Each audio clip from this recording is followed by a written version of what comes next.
Queridos irmãos e irmãs aqui presentes nesta querida paróquia de Derrubadas, que hoje se transforma no coração da nossa diocese, porque vamos fazer no final desta celebração, como tenho feito todos os anos, a consagração da diocese, dos padres, dos seminaristas, religiosos, consagrados e todo o povo de Deus ao Imaculado Coração de Nossa Senhora de Fátima.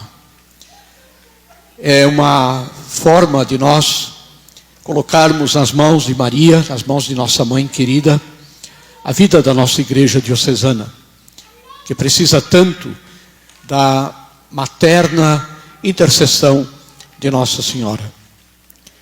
Sempre com o coração assim, tremendo, de alegria e de confiança, que eu ultimamente tenho vindo a cada ano aqui, neste dia 13 de maio, a cada 13 de maio, para fazer a consagração à Nossa Senhora. E Nossa Senhora tem se mostrado para nós, durante estes anos todos, como sempre é uma boa mãe, uma mãe que cuida dos seus filhos, e principalmente uma mãe que cuida da sua igreja, a igreja do seu filho, que é a igreja de Cristo, que somos todos nós. Quero especialmente saudar os padres aqui presentes, na pessoa do pároco desta paróquia, Padre Vitor Puccinelli, que é aquele que o bispo, a quem o bispo entregou a responsabilidade pastoral, o cuidado pastoral desta comunidade. Quero cumprimentar, saudar também os consagrados religiosos, consagrados e consagradas que estão aqui conosco, todo o povo de Deus que aqui está, aqui de Derrubadas, de outros lugares da nossa diocese, muito especialmente a família do Alexander, que hoje se faz presente com ele, com seu filho aqui conosco. E quero assim, já de início, expressar a minha profunda gratidão a vocês, familiares, amigos deles. Sei que há pessoas das suas origens, das suas raízes. Então, expressar a nossa gratidão a vocês. Vocês foram o berço deles.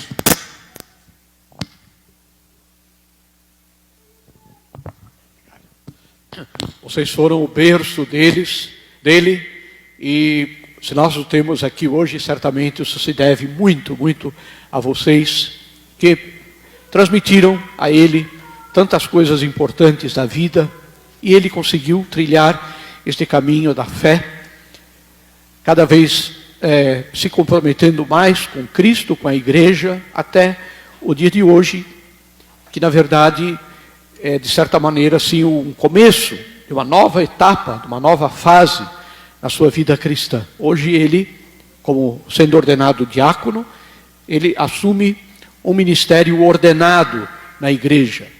Ou seja, esta configuração a Cristo, essa identificação a Cristo, para ser Jesus no meio do povo, no meio da igreja. O diácono é aquele que recebe uma missão que não dura no tempo em que ele permanece como diácono, mas é uma missão que permeia depois, entranha e permeia toda a vida, tanto dos sacerdotes como do bispo, que é exatamente o princípio do serviço. Estar diante dos irmãos para servir. O diácono vive esse serviço na igreja através do ministério da palavra, do anúncio da palavra de Deus. De forma litúrgica, é o diácono quem proclama o evangelho, a palavra de Jesus para a igreja. E esta palavra, naturalmente, não é proclamada somente na liturgia, mas é levada em todas as realidades onde o diácono se faz presente. Depois o diácono exerce o ministério da caridade, ministério do serviço aos irmãos,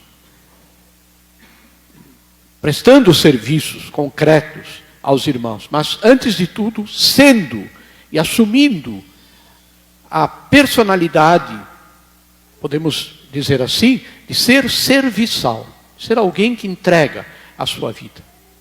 E depois o diácono é aquele que também serve a liturgia. E neste sentido ele está diretamente ligado ao bispo. Mesmo que ele esteja trabalhando em uma paróquia, me parece que o padre Neucir, que tem o Alex já ali com ele, trabalhando, está bastante contente, não é? Por isso, o padre Neucir é o pároco de Planalto, zelosíssimo pároco de Planalto, trabalha que nem um trator naquela paróquia há muitos anos. E o Alex, então, está já ali como seminarista, vai permanecer ali com o padre Neucir, ajudando no que é possível na paróquia. Mas este serviço, a liturgia, liga o diácono não a nenhum padre, a nenhuma paróquia, mas diretamente ao bispo. E depois, se Deus quiser, no final do ano, né, nós vamos ter a ordenação sacerdotal, um novo padre para a nossa diocese. Mas esse espírito diaconal que ele recebe, assume no dia de hoje, ele não vai perder, não é que depois deixa de ser padre, aí deixa de anunciar a palavra, deixa de lado a liturgia e deixa de lado o espírito de serviço. Não. É um princípio estrutural na vida dos sacerdotes. Nós, padres, e especialmente o bispo, nós não somos nada e nem ninguém. Repito para vocês, não somos nada e nem ninguém. É Cristo quem deve viver em nós. É Cristo que, através da nossa personalidade, da nossa característica, do nosso ser, quem deve ser o bom pastor do povo de Deus que cuida das suas ovelhas. Nós não somos nada. Nós só somos servidores de Cristo. Nossa única glória, nossa única honra. Vocês cercam os sacerdotes, os diáconos também, especialmente o bispo, de tanto respeito, por isso tantos reverendíssimos daqui, excelentíssimos dali. Tudo isso só tem valor se isso se referir a Cristo. Ele é a referência, nós não somos nada, não somos ninguém. Não temos nada, não sabemos nada. O que nós sabemos é o que Cristo ensina. O que nós ensinamos é o que Jesus quer ensinar para o seu povo. Nós não temos nada de pessoal e nada de próprio. Por isso, somos servidores de Cristo. E este espírito de serviço começa de verdade a ser assumido pedagogicamente, progressivamente na vida da igreja, a partir dos ministérios que o Alex recebeu e os outros também da teologia receberam, o leitorado, que é o ministério de proclamar a palavra de Deus e aprender que o primeiro ouvido, o ouvido mais próximo de quem prega a palavra de Deus, é aquele que está falando a palavra. Nós falamos para os outros, mas falamos para nós. Nós lemos a palavra para os demais, mas essa palavra, em primeiro lugar, ela deve atingir o nosso coração, a nossa alma. Depois aí é instituído como acólito para o serviço do altar. De certa forma, para aprender a amar a liturgia, servir a liturgia, não como donos da liturgia, mas como servidores, para o alimento do povo de Deus, para o crescimento do povo de Deus na fé. E agora o diaconato. Esse momento tão importante para a igreja e para ele, e quando eu digo a igreja, para todos nós que estamos aqui, que vamos nos beneficiar do ministério diaconal do nosso querido irmão Alex. Ele não é diácono para ele, ele não vai ser ordenado diácono para ele, mas para a igreja e para o serviço do povo de Deus. Dentro desse contexto, portanto, é que nós hoje ouvimos a palavra de Deus, que ilumina a nossa celebração, como sempre ela faz. Deus sempre fala conosco. As 3 leituras que foram lidas, e a primeira leitura nos mostra a igreja crescendo, pelo serviço dos apóstolos. Domingo passado nós lemos, nos Atos dos Apóstolos, na primeira leitura da missa de domingo passado, a instituição dos 7 diáconos da igreja, para auxiliar os apóstolos, que tinham que se dedicar à pregação. Os diáconos se dirigiram e ofereceram as suas vidas para servir especialmente os mais humildes, os mais pobres da comunidade cristã. E hoje nós vimos como Felipe vai já começar a anunciar o Evangelho, começa já a pregar o Evangelho fora daquele âmbito de Jerusalém. A igreja começa já a se abrir para o mundo, levar a mensagem do Evangelho para todo o mundo. Meus irmãos, em 100 anos, a fé cristã já estava espalhada por todo o mundo conhecido. Aqueles homens e aquelas mulheres que seguiam a Jesus viveram profundamente esta missão da igreja de levar a salvação de Cristo, ser instrumentos da salvação a todas as nações, a todos os povos. E hoje nós estamos aqui por causa deles, porque eles foram fiéis a isso. E hoje cabe-nos esta fidelidade, cabe-nos ser como Felipe, anunciadores de Cristo, anunciadores da palavra de Deus, onde nós estivermos. Essa é a missão do cristão. Nós não somos cristãos para a igreja, para viver dentro da igreja. A nossa fé não se vive aqui. A nossa fé se vive no meio do mundo, nas realidades do mundo. Vejo tantos de vocês aqui, sei que cada um tem o seu trabalho, tem a sua realidade. Meu amigo Panócio e a sua esposa, que como cristãos assumiram um lugar na política, como tantos outros, de outros partidos. A igreja não tem partido, a igreja não tem direcionamento, só é contra aquilo que é contra Deus. Aquilo que não obedece a Deus, a igreja é contra. Mas quando um cristão decide empenhar-se na vida política, por exemplo, na vida pública, né, ele está lá como cristão.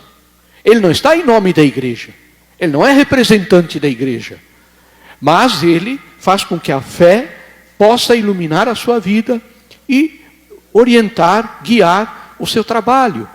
No caso da política, ou um médico, ou um advogado, seja lá quem for, um agricultor, todos têm lugar na igreja de Cristo e todos têm a missão de evangelizar.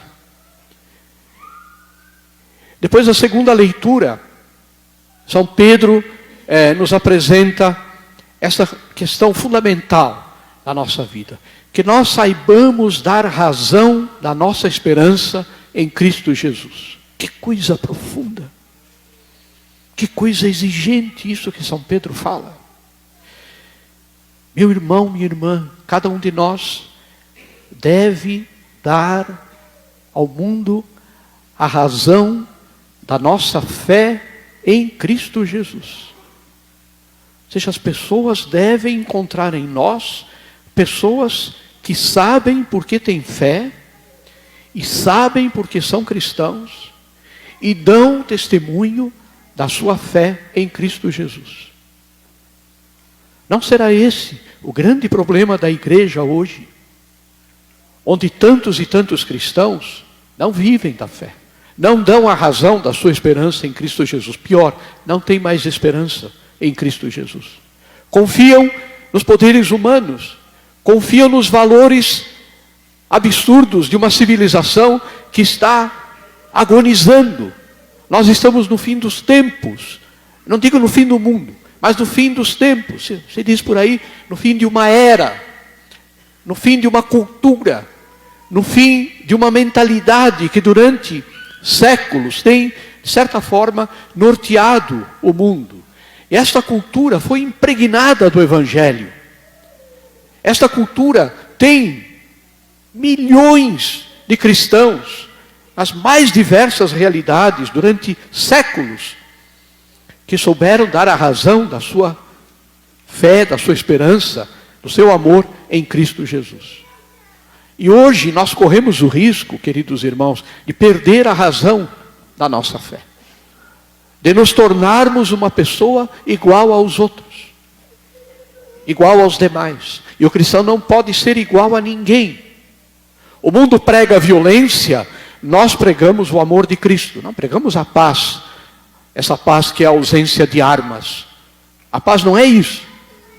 O mundo vai estar em paz quando não tiver mais guerra. Não, porque a violência muitas vezes acontece dentro de casa, no desencontro do esposo com a esposa, na falta de respeito do esposo para com a esposa e vice-versa, dos filhos para com os pais, dos irmãos com os irmãos, dos filhos dos pais para com os filhos. Não é só a guerra que mata a gente, que destrói. Muitas vezes existe a pequena guerra. Essa guerra que muitas vezes se revela nestas batalhas que são travadas. Dentro, às vezes, da nossa própria casa, na nossa cidade, no nosso município, na nossa comunidade, um contra o outro. Um querendo, como se costuma dizer, puxar o tapete do outro. Nós temos que dar a razão da nossa esperança em Jesus Cristo. Viver aquilo que Jesus ensinou, sempre, em cada momento. Um sendo para o outro uma ajuda, um auxílio, para que cada um possa ser melhor. Portanto, São Pedro, nessa segunda leitura, nos alerta para esse risco. E que o cristianismo, que a nossa fé, não tenha mais razões, não tenha mais motivações. Seja uma fé simplesmente de costume. Batizo o filho porque todo mundo batizou. Por que eu não vou batizar também? Os mais velhos vão ficar bravos. O pai, a mãe, o avô, a avó vão xingar porque ainda não batizei o filho, então vamos levar na igreja para batizar. Mas isso não é uma decisão de fé. Quantos e quantos católicos não participam mais da missa dominical? Não confessam. Ficam anos e anos sem confessar. E nós precisamos então entrar dentro de nós mesmos e dizermos: Senhor, eu preciso dar sentido, eu preciso dar razão à minha fé. Porque senão a fé se perde. Há muita gente que recebeu o batismo e hoje vive como pagão. Esta segunda leitura nos alerta para esse risco de uma igreja formada por pessoas que não têm laços com Cristo e com a igreja. Cristãos de censo, que a cada 10 anos dizem que são católicos, ou que são cristãos. Nós precisamos dar a razão da nossa fé. E depois nosso Senhor no Evangelho nos promete o Espírito Santo. Daqui a alguns dias nós vamos estar celebrando a festa de Pentecostes. O tempo da Páscoa, os primeiros domingos, eles estão focados, estão centrados nesse anúncio da ressurreição de Jesus. E depois, nos últimos domingos da Páscoa, nós já estamos vivendo eles, começam a nos preparar para a vinda do Espírito Santo, de Pentecostes. E o Espírito é quem dá vida à igreja de Cristo. A igreja não é um corpo morto. A igreja é um organismo vivo. Tem uma alma. E a alma da igreja é o Espírito Santo. É quem nos inspira. Isto que a palavra de Deus então nos diz, a todos nós, mas especialmente a você, querido irmão, querido filho, Alex.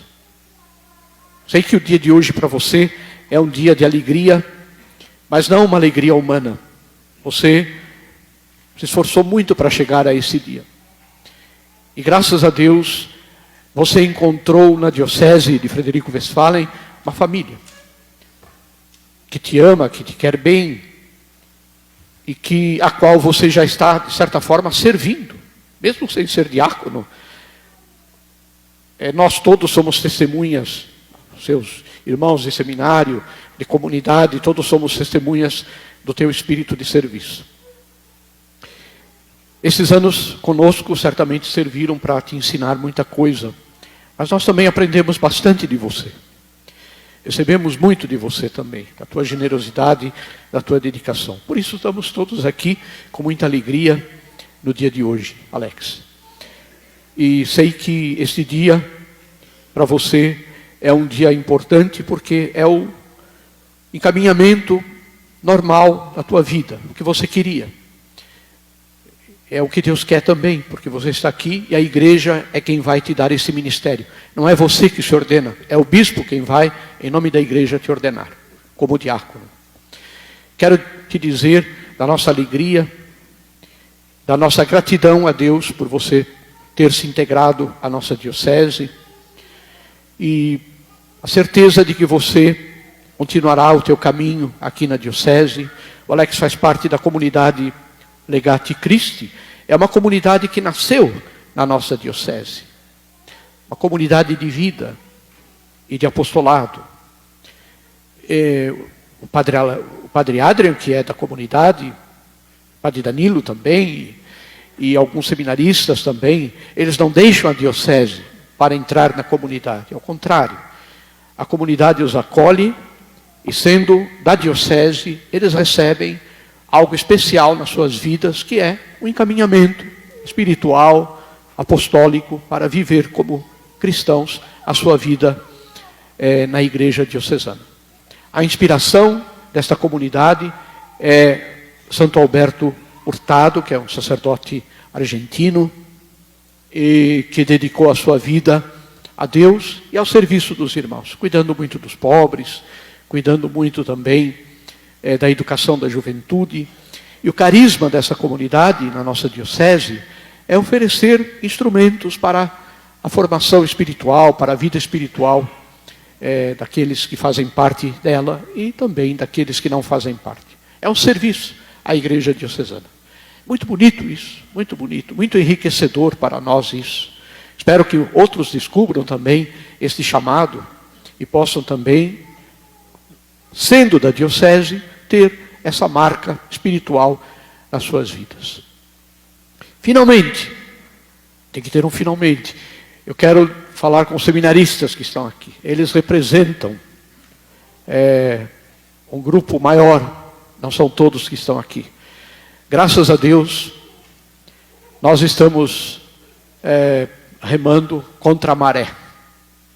Participei da Assembleia agora em Aparecida, os bispos do Brasil, e sempre percebo ali, em muitos lugares, uma grande preocupação, porque não tem vocações.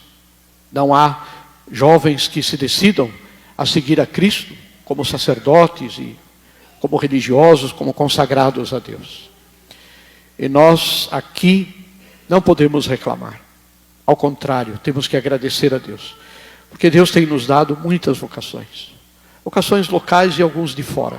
De princípio, as nossas vocações são daqui. Mas também, às vezes, por algumas razões, nós aceitamos pessoas que vêm de outros lugares, que vêm aqui para unir-se à diocese e trabalhar aqui na diocese, dar a sua vida aqui na diocese. A primeira missão do bispo é cuidar do clero e promover as vocações. Garantir que a diocese tenha padres. Se o bispo tem bons padres, o trabalho dele é muito pequeno, quase muito pouco o trabalho do bispo, porque o que importa são os padres nas paróquias, o trabalho que eles fazem nas paróquias. E, portanto, nestes últimos anos, Deus tem nos abençoado muito, muito, muito. Continua a nos abençoar, não só com muitas vocações, mas com boas vocações. Não importa só ter boas. Durante muito tempo são poucos, mas são bons. As necessidades exigem que não sejam poucos, que sejam muitos. Tem que ser muitos e bons, não poucos e bons, muitos e bons. E Deus tem nos abençoado muito. Então, queridos seminaristas, falo a vocês e aos demais que estão aqui. Vocês são, assim, para nós, uma grande esperança. E nós nos sentimos muito felizes de ter vocês nos nossos seminários e com a alegria que é característica do nosso seminário. Qualquer um que vai ao seminário, seja o seminário menor, o propedêutico, ou o maior lá em Viamão, sai de lá sempre muito contente e muito feliz, porque você vê jovens felizes e generosos, dispostos a dar a vida por Cristo. Obrigado pelo sim de vocês também. Esse sim vai cada vez mais sendo empenhativo, cada vez mais empenhativo. Mas o futuro sim que você dirá, como o Alex está dizendo hoje, começa no pequeno sim que você está dando a cada dia no seminário.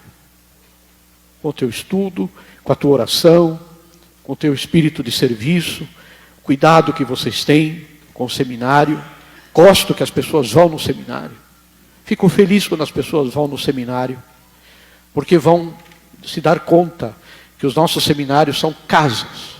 Não é nem quartel e nem convento de irmãs. São casas, residências. Ali moram irmãos que têm pais que cuidam deles, assim como os pais cuidam dos seus filhos em casa. É assim que eles são cuidados. Dá uma grande alegria ao seminário. Se você nunca foi ao nosso seminário, vá. Faço esse convite. Vá ao seminário. Não precisa nem avisar o dia que você vai. Qualquer dia. Vá, toque a campainha, almoce com eles, fique lá com eles um tempinho. E você vai entender o que eu estou te dizendo. E você vai rezar pelas vocações. E você vai ver que, graças a Deus, Deus tem dado muitos e bons padres para a nossa diocese. Graças sejam dadas a Ele e a estes jovens que respondem ao chamado de Cristo. Alex, coragem, vamos em frente. Hoje, esse passo que você deu, esse sim que você deu, se levantando e dizendo, aqui estou presente, significa muito para nós e também para Deus.